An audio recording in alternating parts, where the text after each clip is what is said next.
Hello दोस्तों, अगर हमारे चैनल पर पहली बार जुड़े हैं तो हमारे चैनल को सब्सक्राइब कर लीजिए। वीडियो अच्छा लगता है तो लाइक कीजिएगा और दोस्तों के साथ शेयर कीजिएगा। आज आपको जैन धर्म के बारे में पढ़ाएंगे, ठीक है ना। जैन धर्म में 24 तीर्थंकर हुए। प्रथम तीर्थंकर का नाम ऋषभदेव था तथा 23वें तीर्थंकर पार्श्वनाथ थे। 24वें तीर्थंकर का नाम महावीर स्वामी था। महावीर स्वामी को जैन धर्म का वास्तविक स्वामी कहा गया। वह ज्ञात्री कुल के थे। उनका वास्तविक नाम वर्धमान था। इनका जन्म 540 ईस्वी पूर्व में कुंडग्राम वैशाली बिहार में हुआ था। यहाँ से प्रश्न ये बनता है कि 24वें तीर्थंकर कौन थे? महावीर स्वामी थे। प्रथम तीर्थंकर कौन थे? ऋषभदेव थे। उसके बाद महावीर स्वामी का वास्तविक नाम क्या था?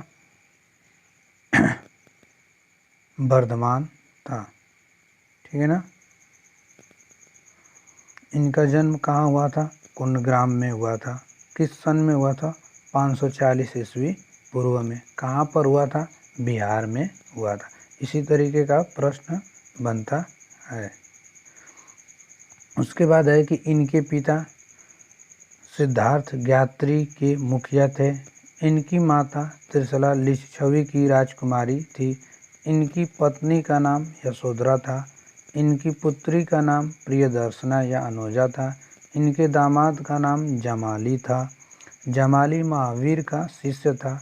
इन्होंने 30 वर्ष की आयु में घर छोड़ा और 12 वर्ष की तपस्या के बाद, इसके बाद यहाँ पर ऐसे प्रश्न बनता है कि उनकी माता कहाँ की राजकुमारी थी? लिच्छवी की राजकुमारी थी। उनकी पत्नी का क्या नाम था? यशोधरा था। उनकी पुत्री का क्या नाम था? अनुजा था। उनके दामाद का क्या नाम था? जमाली था। उनके शिष्य का नाम जमाली ही था।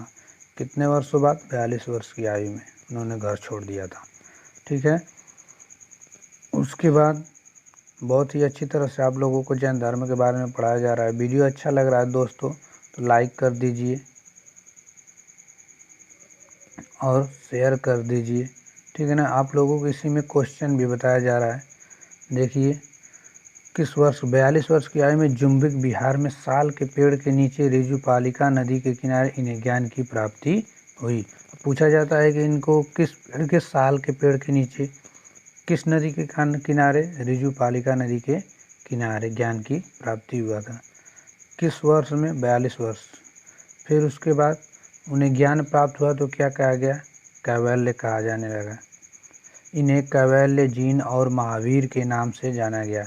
महावीर ने अर्ध मागधी भाषा में उपदेश दिए। यह प्राकृत भाषा थी।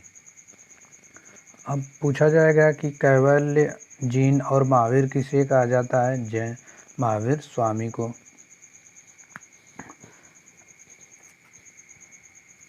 उसके बाद देखिए दोस्तों, महावीर की मृत्यु 72 वर्ष की अवस्था में 468 ईस्वी पूर्व में पावापुरी बिहार में हुई। महावीर स्वामी जी का मृत्यु किस सन में हुआ? 468 ईस्वी पूर्व में। किस सन में?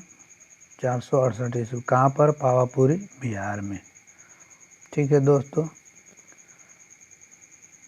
मृत्यु किस अवस्था में? 72 वर्ष की अवस्था में हुई।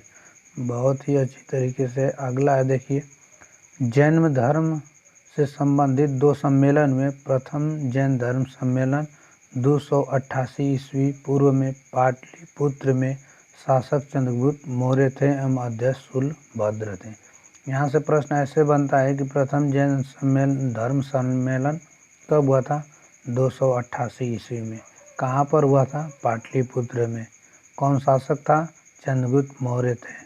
प्रथम जैन सम्मेलन में कौन अध्यक्ष था? शूलभद्र थे, ठीक है ना। इसी तरह का प्रश्न बनता है और 4 विकल्प रहता है, उसमें से आपको एक छांटना होता है, ठीक है। उसके बाद प्रथम जैन सम्मेलन, जैन धर्म 2 भागों में क्या हो गया? बट गया। पहला श्वेतांबर और दूसरा दिगंबर या पीतांबर। श्वेतांबर का अर्थ जो सफ़ेद कपड़े पहनते थे। इसका नेता कौन था? स्थूलभद्र था। कहने का मतलब पूछ दिया जाएगा, सफ़ेद कपड़े जो पहनते थे उन्हें क्या कहा जाता था? श्वेतांबर कहा जाता था। उसका अध्यक्ष कौन था? स्थूलभद्र था। फिर उसके बाद है दिगंबर या पीताम्बर का अर्थ, यह लोग कपड़े नहीं पहनते थे, इसका नेता भद्रबाहु था। अब प्रश्न ये बनता है, जो जैन धर्म में जो लोग कपड़े नहीं पहनते उन्हें क्या कहा जाता है? दिगंबर या पीताम्बर का। इसके अध्यक्ष कौन था? भद्रबाहु था। देखिए दोस्तों, अगर हम वीडियो अच्छा लग रहा है तो लाइक कर दीजिए, दोस्तों के साथ शेयर कीजिए और कमेंट कीजिए कि वीडियो कैसा लगा। ठीक है ना। आप लोगों के लिए जैन धर्म के बारे में बहुत ही अच्छी तरीके से बताया जा रहा है, जो आपके एग्ज़ाम के दृष्टि से बहुत ही महत्वपूर्ण है। आपके आने वाले एग्ज़ाम में 1-2 नंबर बहुत ही मायने रखता है। ठीक है ना। उसके बाद यहाँ पर जैन धर्म के बारे में प्रश्न पूछ देगा कि जैन धर्म संबंधित कितने सम्मेलन हुए थे? 2 सम्मेलन हुए थे। ठीक है ना। इसी तरह का प्रश्न बनता रहता है और आपके एग्ज़ाम में आता है और आपको एग्ज़ाम की दृष्टि से सोचना है। ठीक है ना। श्वेतांबर का अर्थ जो सफ़ेद कपड़े पहनते थे, इसका नेता स्थूलभद्र था।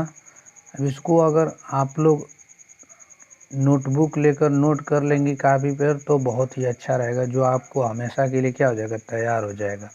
कहीं पर आपको जाने की ज़रूरत नहीं पड़ेगी। आप लोगों को कलम लेकर नोटबुक पर उतार लीजिए, लिख लेंगे तो बहुत ही अच्छा रहेगा, जो आपके एग्ज़ाम की दृष्टि से बहुत ही महत्वपूर्ण होगा। ठीक है दोस्तों, आपके एग्ज़ाम में बहुत ही महत्वपूर्ण है यहाँ पर जैन धर्म के बारे में। जैन धर्म के बारे में बहुत ही अच्छी तरीके से बताया जा रहा है, जो आपके एग्ज़ाम की दृष्टि से बहुत ही क्या होगा? हेल्पफुल रहेगा। ठीक है दोस्तों। उसके बाद देखिए द्वितीय जैन सम्मेलन 512 ईस्वी में बलभी गुजरात में हुआ, जिसके अध्यक्ष देवधी छम शरण थे। उसके बाद इम्पॉर्टेंट बिंदु है 24वें जैन तीर्थंकर महावीर का प्रतीक चिन्ह सिंह था।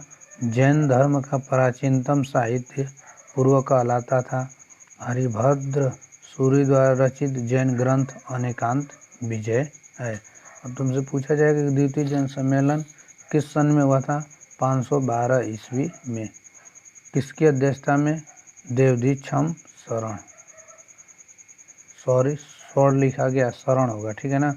और फिर हरिभद्र सूरी द्वारा रचित जैन ग्रंथ को क्या कहा जाता है? अनेकांत विजय। अब यहाँ पर पूछ दिया जाएगा कि महावीर स्वामी का प्रतीक चिन्ह क्या है? तो सिंह था। ठीक है ना। जैन धर्म का जो प्राचीनतम साहित्य है क्या कहलाता है? पूर्व कहलाता है। ठीक है ना। उसके बाद जो द्वितीय जैन धर्म सम्मेलन हुआ था, कहाँ पर हुआ था? गुजरात में हुआ था। इसी तरीके का प्रश्न बनता है जो आपके एग्ज़ाम में आता है और आपके एग्ज़ाम की दृष्टि से बहुत ही महत्वपूर्ण है। देखिए दोस्तों, एक आपके लिए लाइन छोड़ा हूँ जो शायरी है, अगर उसको आप लोग ध्यान से सोचेंगे तो आपके एग्ज़ाम की दृष्टि से बहुत ही महत्वपूर्ण। मेहनत करिए। देखिए दिया है, जो अपने कदमों की काबिलियत पर विश्वास रखते हैं वो ही अक्सर मंजिल पर पहुंचते हैं। अगर हमारे चैनल पर पहली बार जुड़े हैं, target based exam Avnish Yadav को सब्सक्राइब कर लीजिए। वीडियो अच्छा लगता है तो शेयर कीजिए, लाइक कीजिए और प्लीज़ सब्सक्राइब कर लीजिए। वीडियो देखने के लिए